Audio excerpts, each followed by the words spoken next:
Posée là par le vent, un beau matin tranquille, elle avait surgi comme un frisson dans l'herbe.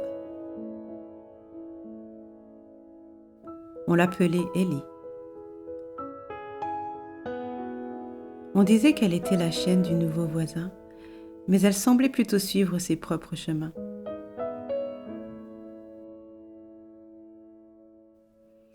Elle courait dans l'herbe haute, la langue au vent, la queue dressée comme un étendard de joie.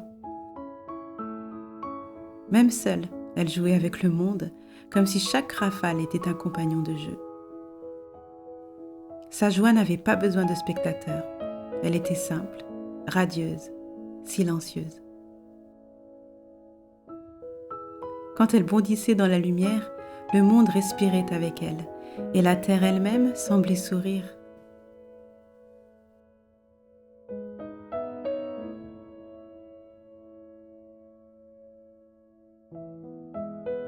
Jeanne, 9 ans, l'observait depuis sa fenêtre. Toujours un peu à l'écart des autres, elle avait appris à ne pas déranger, à devenir invisible.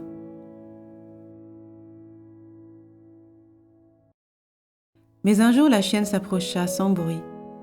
Juste une présence sous la fenêtre, douce et têtue, comme un secret qui exige d'être dévoilé. Elle attendait, revenait, chaque matin, jusqu'à ce que Jeanne ouvre enfin sa porte. Elles marchèrent d'abord côte à côte, sans se toucher, sans un mot, jusqu'à ce que Jeanne tende la main. Ellie y posa son museau.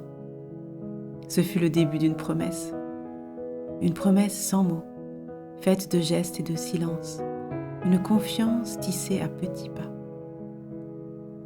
Ellie était fidèle, têtue et sage. Quand Jeanne refusait de bouger, elle s'asseyait, attendait. Et quand Jeanne repartait, elle suivait, pas à pas, jour après jour. Avec elle, chaque matin devenait une nouvelle possibilité. Chaque recoin du chemin, une aventure. Il y avait des matins brumeux et des après-midi éclatants. Des flaques à éviter, des trèfles à 4 feuilles à trouver. Des courses sans but et des silences partagés au bord des chemins tranquilles. Et parfois, elles s'arrêtaient toutes deux pour regarder le vent danser dans les feuilles.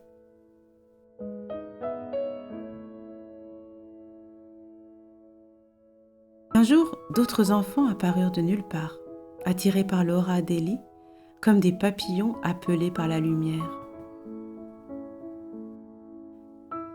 Mais Ellie ne prenait pas toute la place.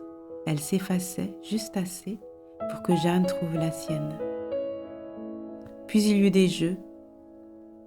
D'abord un murmure, puis des éclats discrets, et peu à peu, un crescendo de voix s'échappa des champs, comme une fête que personne n'avait annoncée, mais que tous attendaient.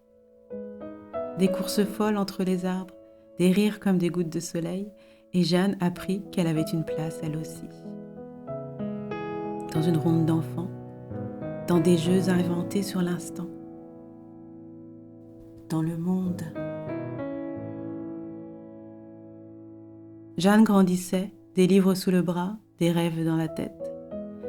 Mais elle revenait toujours au bord du chemin, là où Ellie l'attendait, le même éclat dans les yeux. Elle partageait encore leur silence, leurs détours sans urgence, leurs instants suspendus.